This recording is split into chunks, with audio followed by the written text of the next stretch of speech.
you're out on the water, your world becomes a lot smaller and a lot simpler. It's very simple and direct. You got nothing to worry about except for the task at hand. How fast are we going? How fast is our competition going? Where are they? You need to feel a lot of things. You need to go out of the sea. You need to feel the wind. You know where the wind is coming. You need to feel the waves.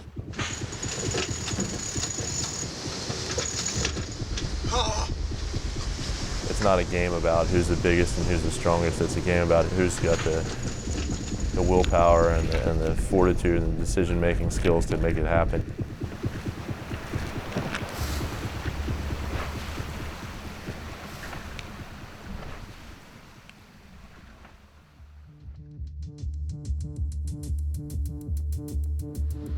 Ocean Masters is a series of races meant to determine the world's greatest sailors.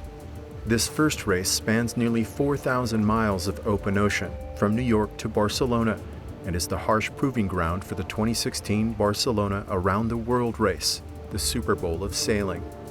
5 teams leave New York, but only 3 will reach the finish line.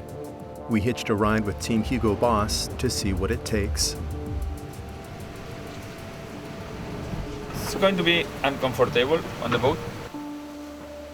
Will be bumpy, will be fast sailing, 20 plus knots, wet. So you have to be ready for it. The good thing is we go fast, we arrive sooner. We're thrown into the race having never sailed on the boat together double-handed, having no idea what sails should be put up at what time. And you can't learn as you go and have any expectation of competing with somebody who's been sailing on the same boat for 7 years and knows it like the back of their hand, because they concentrate on the things that are important for winning a race, whereas we're just concentrating on getting across the ocean. So the first 48 hours in a race are really important. You spend most of the time thinking on speed, on trimming the sails, on looking at the wind, on checking the foils, on looking at the weather, sleeping, eating. It's a routine, but the normal watch system we are going to try is 3 hours on, 3 hours off. Oh, for dessert, I'm gonna have tiramisu every time. I only eat the same 3 things in life: cheese sandwiches, pizza, and tiramisu. Pepe's been around the program a lot longer than I have, and I'm a sort of temporary replacement. And so I guess Pepe is probably the captain, yeah. And that's fine for me for a transatlantic race like this. He's very competitive, and he has a huge will to win, and that's, for what we're doing, that's very important, He's very strong, and he's always there, ready to work hard to make things happen.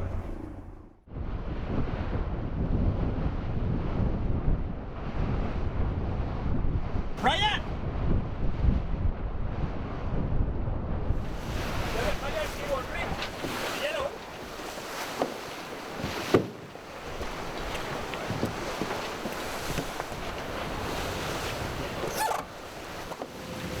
I'm Pepe Ribes, this is day 4, and we are doing not very well, I think. We did some mistakes, changing sails, and some little problems on the boat, but we will catch up. It's just 40 miles, he's ahead, so we hope we will catch up.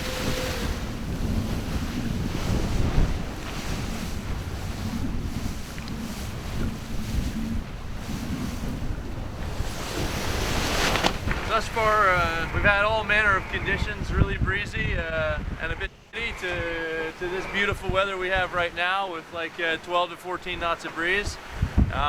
Today we found that the stuffing box seal leaks, so we've effected a temporary repair with self-amalgamating tape and electrical tape in an attempt to keep ourselves from sinking. So we're hanging on by some layers of tape at this stage.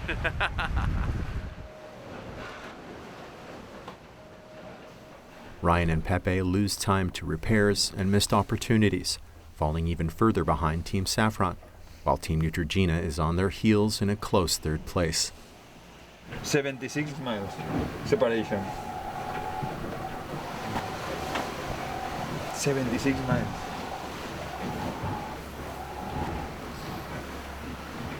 If the wind comes from there, they will win. Normally on these races we get updates 4 times a day or every 4 hours or something like that, but we have internet access on board, and so anything you're giving to the general public we can find. So they decided that if they're going to update the website for the public every 15 minutes, that we're just going to get the same data. It's terrible, honestly.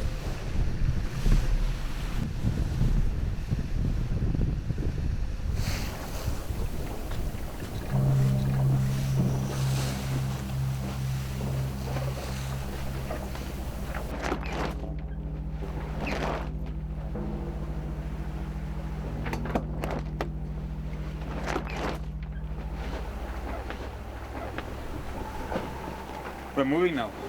It's been like 2 hours that we didn't move.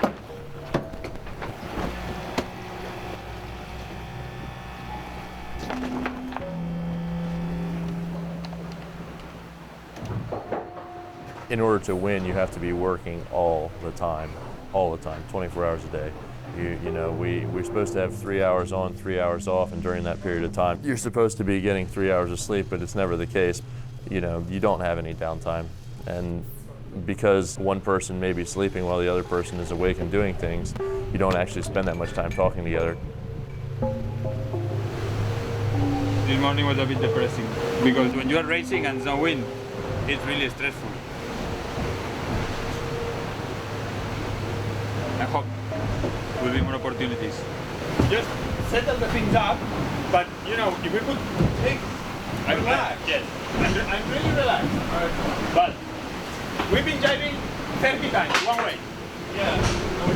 That's the last 2 times. The last 2 times we had a lot to deal with. Gotta look at the bright side of all these little problems, huh?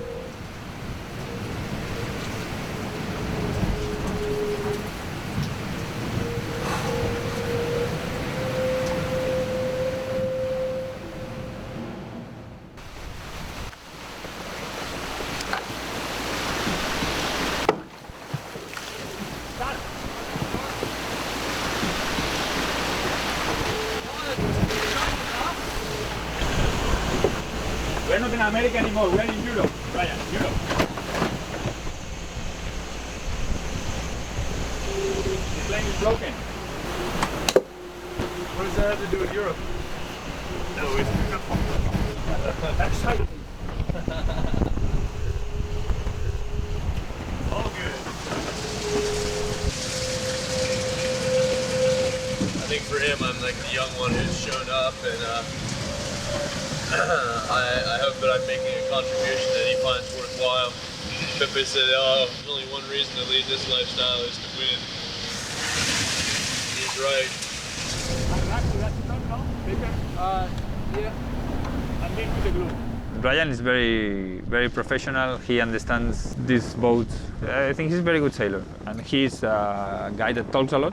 So we are very different in that way, but we team up very well.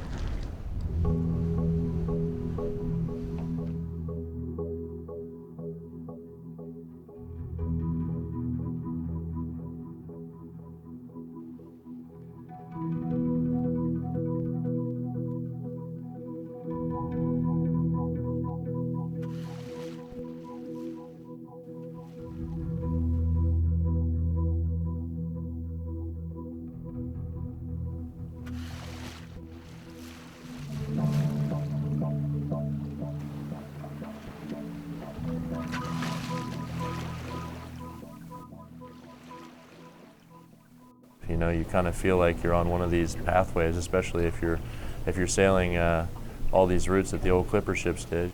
You've got this connection with those who came before you, and probably a connection with those who will come after you as well.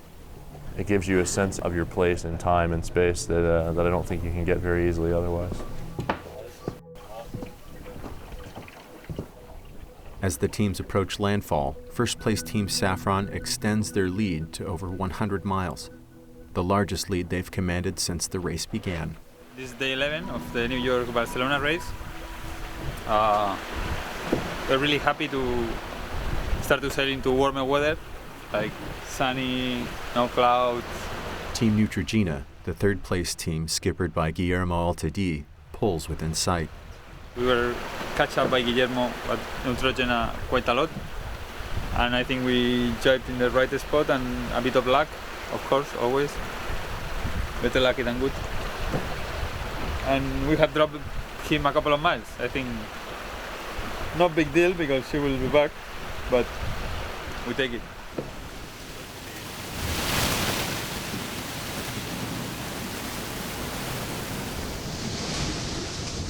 Need to try to take opportunities to put a little bit of pressure in Safran. 1 million things can happen between now and Barcelona. We need to keep pushing till the end.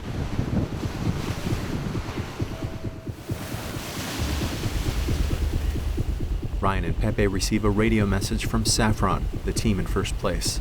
Bon, il y a 30-35 du vent, il y avait de la mer, et puis à un moment il y a une espèce de grosse vague, genre des terrains.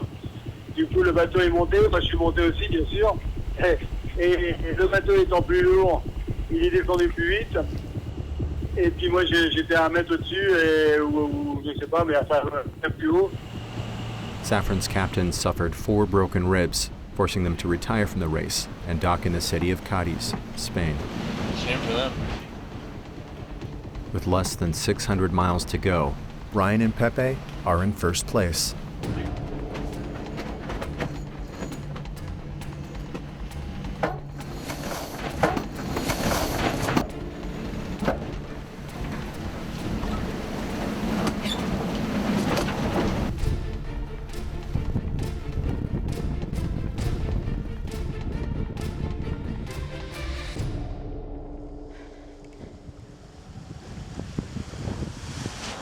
The weather.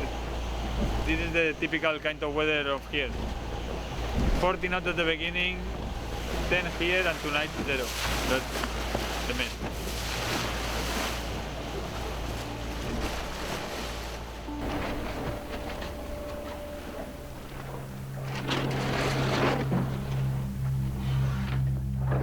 Once in the Mediterranean, Ryan and Pepe come to a standstill, and Team Neutrogena, whose boat performs better in lighter winds, is closing the gap.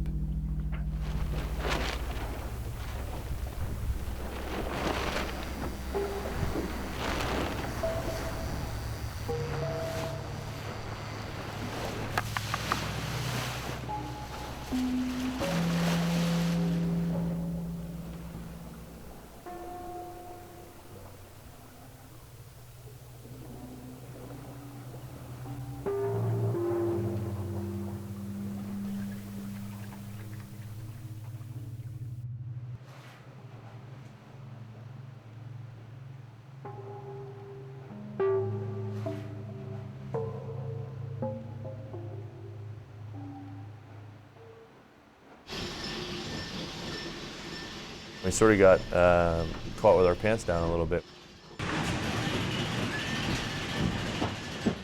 We went from like 10 knots of wind to 50 in the space of like 15 or 20 seconds. Less than 200 miles from Barcelona, a sudden wind capsizes Ryan and Pepe's boat.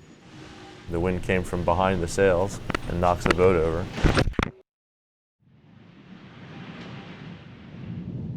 It takes 25 minutes to get yourself back upright and go in the correct direction. We weren't worried about breaking the boat, but we definitely were worried that the other boat that was behind us was catching us during that whole period of time where we were chicken-winged up.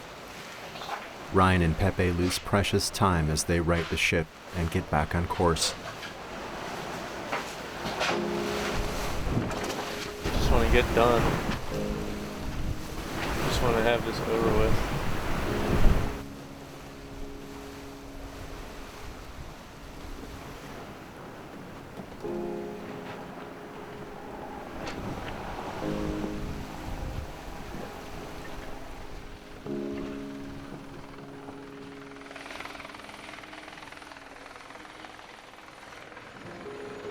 It's a test, you know?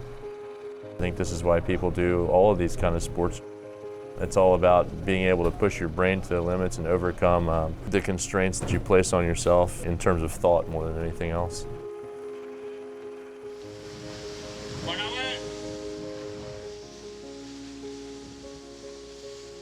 At what point did we admit to ourselves that it was going to be possible to win and stop being stressed about it? when we saw the finish line and we realized that Neutrogena, who was behind us, was not in sight. When we could see the finish line and we couldn't see them, it's at that point that you can relax a little bit and you feel like, yeah, we're going to pull this off. And that felt really good. It's always very special when you are arriving after a long race.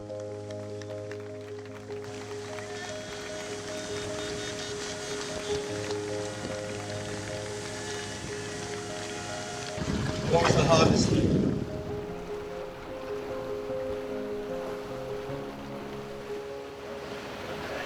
So, how far away is Guillermo?